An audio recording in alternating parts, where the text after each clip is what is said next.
Hi viewers, welcome to our channel.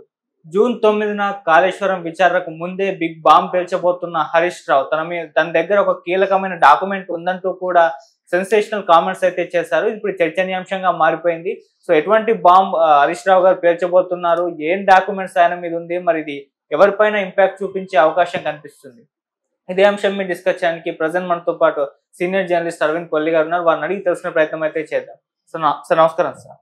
Sir 9న Harish Rao గారు అయితే కాళేశ్వరం విచారణకు హాజరు కాబోతున్నారు. పక్కా హాజరవుతానని కూడా ఆయన చెప్పడం చూస్తున్నాం.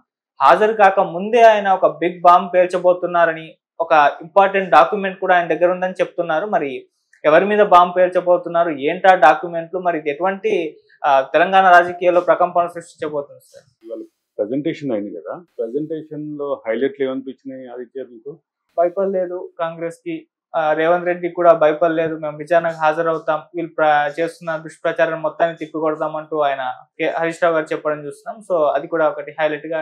దాంతో పాటు దూరం అవుతున్నారు, కుటుంబంలో ఎవరికి పడట్లేదు, ఎవరికి వాళ్ళే అయిపోతున్నారు అనేటువంటి నేపథ్యంలో హరీష్ కేటీఆర్ కలిసి చేసినటువంటి ప్రెస్ మీట్ ఏదైతే ఉందో అది పవర్ పాయింట్ ప్రజెంటేషన్, ఇది వాళ్ళిద్దరూ కలిసి వెళ్ళేటటువంటి అవకాశాలని, రాజకీయపరమైన అవకాశాలను చూపిస్తుంది.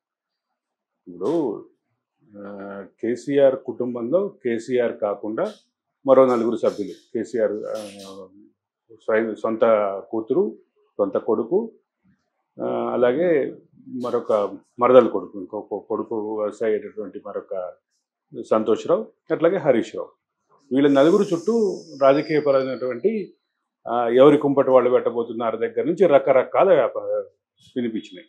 అదే సందర్భంలో బీజేపీ సానుకూలత విషయంలో ఒక విభేదం ఉంది అనేటటువంటి అంశం కనిపించింది.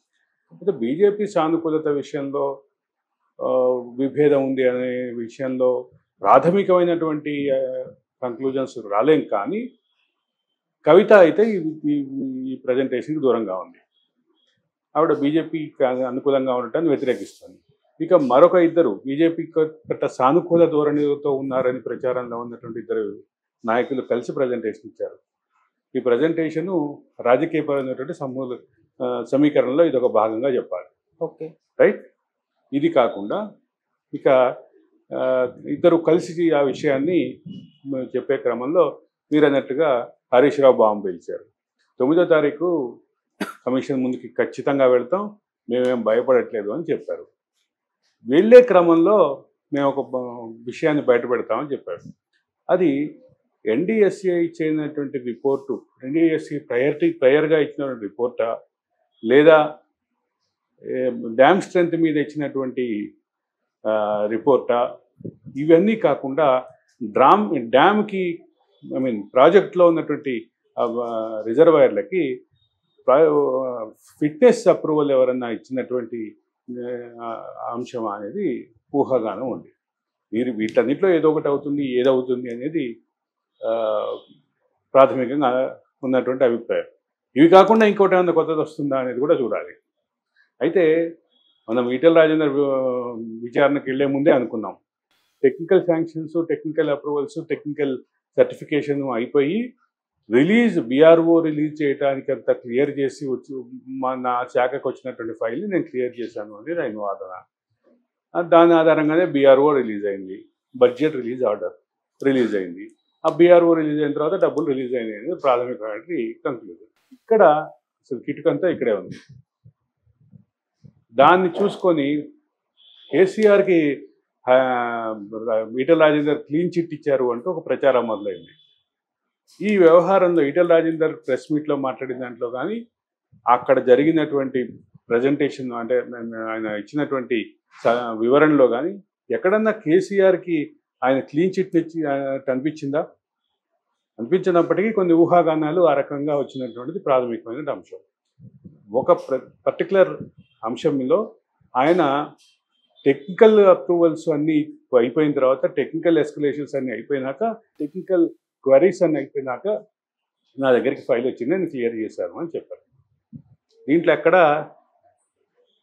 డ్యామ్కి సంబంధించినటువంటి నిర్మాణం కానీ, డిజైన్ కానీ, కన్స్ట్రక్షన్లో కానీ, ఒక ప్లేస్ని ఐడెంటిఫై చేయడంలో కానీ ఎక్కడ ప్రాథమికంగా ఆయన కేసీఆర్ నిర్ణయాన్ని అంగీకరించలేనట్టుగా, కేసీఆర్ని తప్పుపట్టినట్టుగా లేదా కేసీఆర్ని సమర్థిస్తున్నట్టుగా ఎక్కడా లేదు.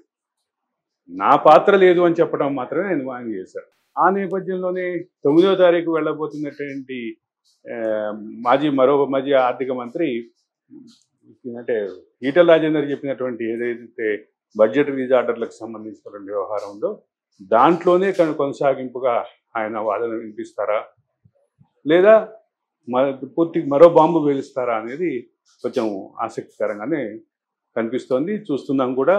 దానికి ఏ రకమైనటువంటి ఆ బాంబు ఏంటో చూస్తే కానీ అది బాంబా, ఆటం బాంబా, అది విస్ఫోటనం చేస్తుందా లేకపోతే చప్పగారిపోతుందా అనేది చూడగలరు. ఓకే, అంటే ఎవరిని టార్గెట్ చేసి ఉండబోతుందని ఒక ప్రధాన చర్చ. నేను ఇందాక ఒకటి చెప్పా, సమాజంలో ఏ రకమైనటువంటి పర్సెప్షన్ ఉంటుంది. ఈటెల రాజేందర్ కేసీఆర్కి అనుకూలంగా వ్యతిరేకంగా రెండే మాట్లాడాలి అన్నట్టుగా ఎక్స్పెక్టేషన్ ఉంటుంది. అదే మాట్లాడతారనే ఎక్స్పెక్టేషన్ ఉంది. కానీ ఈటెల రాజేందర్ తన తప్పు లేదు, తన పాత్ర కేవలం బడ్జెట్ రిలీజ్కి సంబంధించిందే, అది కూడా మరో శాఖ టెక్నికల్గా స్ట్రెంగ్త్, టెక్నికల్గా దాని డిజైన్ అన్నీ అప్రూవ్ చేసిన తర్వాత తన దగ్గరకు వచ్చిన ఫైల్లో క్లియర్ చేయటం వరకు మాత్రమే చేశానని చెప్పినటువంటి వాదన.